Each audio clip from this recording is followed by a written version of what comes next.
Now this is where we start to get into the important stuff about what social brings and the changes that social has. We have to look at how we can link the social presence, for the external social presence that a business has, with its internal operational processes.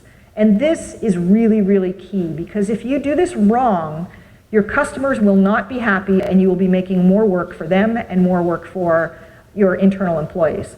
Let me give you a couple of examples. I always like to use examples that I run into because I'm as frustrated by companies that I deal with as I'm sure all of you are.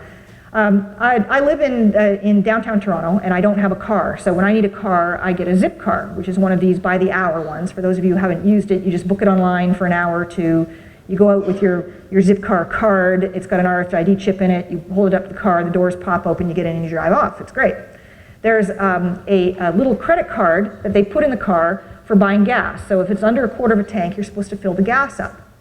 Now I went out one day and I just had to run some errands, so I go out, I hop in the car, but I had an appointment, so I was kind of on a short timeline. I get in, it's less than a quarter tank of gas. So immediately I tweet and I say, just picked up my zip car and it has less than a quarter tank of gas and like an unhappy emoticon on there. And that was it. I didn't even think of it. It was just like a little, kind of message that I sent out to for my friends to see or whatever. I didn't even think about it. I go off, do the rest of the things I had to do that day. I come back and 2 hours later, I get a tweet back from Zipcar, from the official Zipcar account, and they say, sorry for the problem, we've put 2 hours of driving credit on your account. And I'm like, wow. Now you think about what had to happen there. I tweet under my own name, so they could certainly find out who I am, but they had to figure out who I was, where I was, what my Zipcar account was, probably verify that I really did rent a car that day, so they had to look up my account information and then give an account credit. And that was like the most amazing thing ever, because you really see that social media side of what they're doing directly connected to what they're doing from an operational standpoint. From a customer satisfaction standpoint, that's like off the charts for me.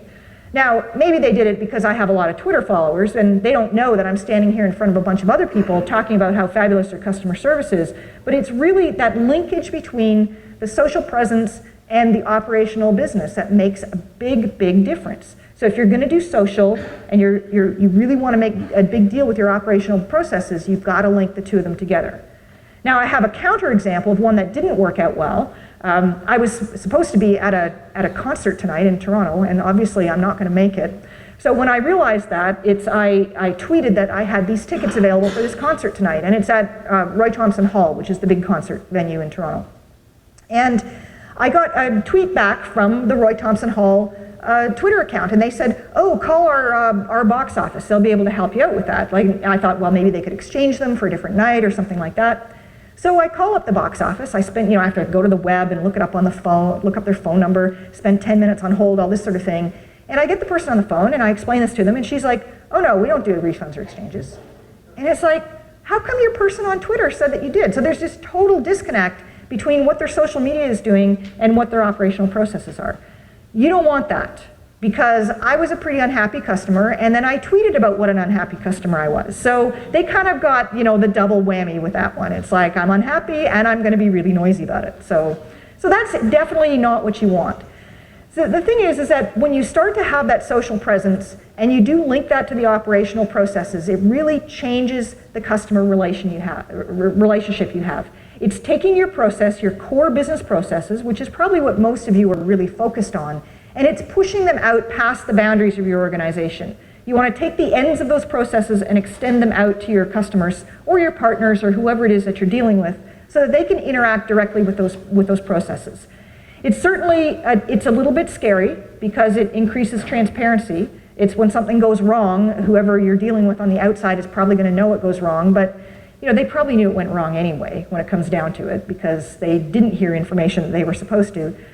But it also gives you an opportunity to collaborate with those people and make your processes much more efficient, because now instead of having to wait for things to happen, they just become part of the process that's in there.